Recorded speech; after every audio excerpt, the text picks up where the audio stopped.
২১শে জুলাই দুপুরে ঢাকা উত্তরার মাইলস্টোন স্কুল অ্যান্ড কলেজে বাংলাদেশ বিমান বাহিনীর একটি প্রশিক্ষণ বিমান বিধ্বস্ত হয়।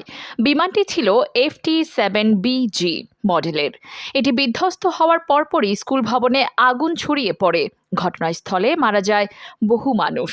সর্বশেষ তথ্য অনুযায়ী মৃত্যু হয়েছে ৩৪ জনের, এর মধ্যে অধিকাংশই স্কুলের শিক্ষার্থী। দুর্ঘটনায় ৬টি মরদেহ এতটাই পুড়ে গিয়েছিল যে চোখে দেখে পরিচয় নিশ্চিত করা সম্ভব হয়নি।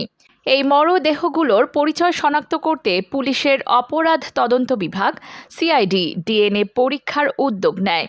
মালিবাগের সিআইডি কার্যালয়ে ১১ জন স্বজন ডিএনএ পরীক্ষার জন্য নমুনা দেন। ডিএনএ পরীক্ষার পর সিআইডির ফরেনসিক ইউনিট ৫টি মরদেহের পরিচয় শনাক্ত করতে সক্ষম হয়েছে। শনাক্ত হওয়া শিশুদের নাম ওকিয়া ফেরদৌস, লামিয়া, আফসান, রাইসা মনি এবং মারিয়াম ওরফে আফিয়া। এই ৫ পরিবারের কাছে খবর পৌঁছে দেওয়া হয়েছে।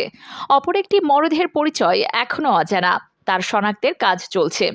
এদিকে এই দুর্ঘটনায় আহত হয়েছেন প্রায় ১৭০ জনেরও বেশি মানুষ। এর মধ্যে ৫৬ জন এখনও হাসপাতালে চিকিৎসাধীন। বার্ন ইনস্টিটিউটে ভর্তি ৭ জনের অবস্থা আশঙ্কাজনক বলে জানিয়েছেন কর্তৃপক্ষ। সরকারিভাবে একদিনের রাষ্ট্রীয় শোক ঘোষণা করা হয়েছে।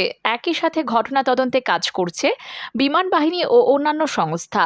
এমন দুর্ঘটনা কিভাবে একটি ঘনবসতিপূর্ণ এলাকায় ঘটল, কারো গাফিলতি ছিল কিনা, এসব প্রশ্নের উত্তর খুঁজছে তদন্তকারী দল। পরিবারগুলো শোকে ভেঙে পড়েছে।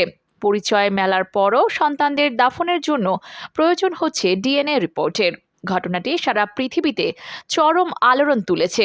প্রতিটি মানুষের দাবি, ভবিষ্যতে যেন এমন দুর্ঘটনা আর না ঘটে তার নিশ্চয়তা দিতে হবে সরকারের। Sharmin, desk news, 0 TV.